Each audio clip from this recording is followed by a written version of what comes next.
Rencana Israel untuk mengambil alih penuh kota Gaza memicu kemarahan sejumlah negara di Timur Tengah.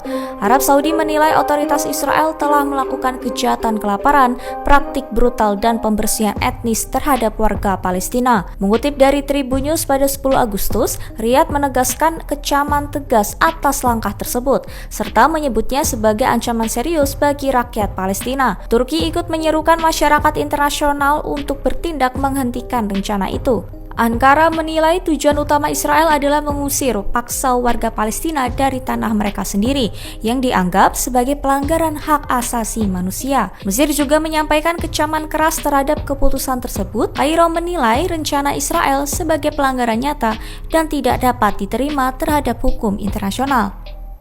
Israel dilaporkan memberikan ultimatum kepada warga sipil di kota Gaza untuk mengungsi ke arah selatan sebelum 7 Oktober 2025.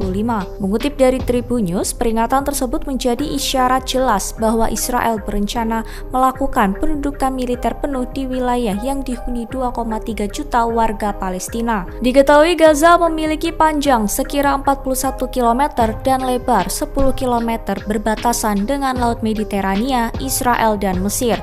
Berdasarkan rencana yang disetujui Kabinet Keamanan pada Kamis malam 7 Agustus 2025, pasukan pertahanan Israel akan memerintahkan sekira 1 juta warga meninggalkan rumah mereka. Penduduk diminta berpindah menuju wilayah selatan jalur Gaza yang saat ini dianggap berada di luar zona pertempuran. Setelah tenggat 7 Oktober, Israel akan memulai pendudukan militer penuh terhadap kota Gaza. Citra satelit terbaru mengungkap pergerakan besar-besaran pasukan Israel di dekat perbatasan pada Jumat 8 Agustus 2025.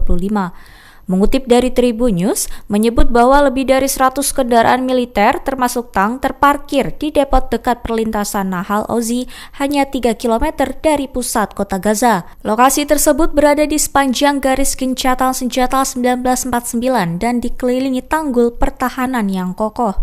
Informasi ini memicu spekulasi bahwa Israel tengah mempersiapkan invasi darat baru ke wilayah tersebut. 3 pejabat Amerika Serikat dan 1 mantan pejabat yang telah meninjau citra satelit mereka menilai pengerahan ini menunjukkan rencana ofensif Perdana Menteri Benjamin Netanyahu untuk mencaplok Gaza.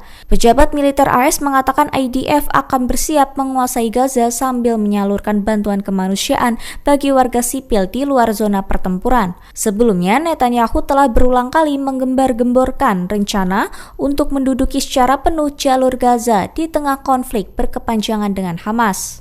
Iran menolak rencana koridor perbatasan di Kaukasus yang menjadi bagian dari perjanjian damai Armenia-Azerbaijan yang dimediasi Presiden Amerika Serikat Donald Trump. Mengutip dari Al Jazeera pada 9 Agustus bahwa penasihat utama pemimpin tertinggi Iran Ali Akbar Velayati menyebut Teheran akan memblokir proyek itu dengan atau tanpa dukungan Rusia. Velayati menilai Trump menganggap Kaukasus seperti properti yang bisa disewa puluhan tahun. Ia menegaskan koridor itu tidak akan menjadi pintu gerbang bagi tentara bayaran melainkan kuburan mereka. Kesepakatan tersebut memberi AS hak pengembangan eksklusif jalur transportasi melalui Armenia yang menghubungkan Azerbaijan dan Nakhchivan. Koridor itu akan diberi nama oleh Trump dan dioperasikan di bawah hukum Armenia. Iran menuding proyek ini membuka jalan bagi NATO untuk memosisikan diri di antara Iran dan Rusia. Di satu sisi, Rusia juga menyambut hati-hati kesepakatan ini, namun mengingatkan solusi kawasan harus dibangun oleh negara setempat tanpa memicu perpecahan baru.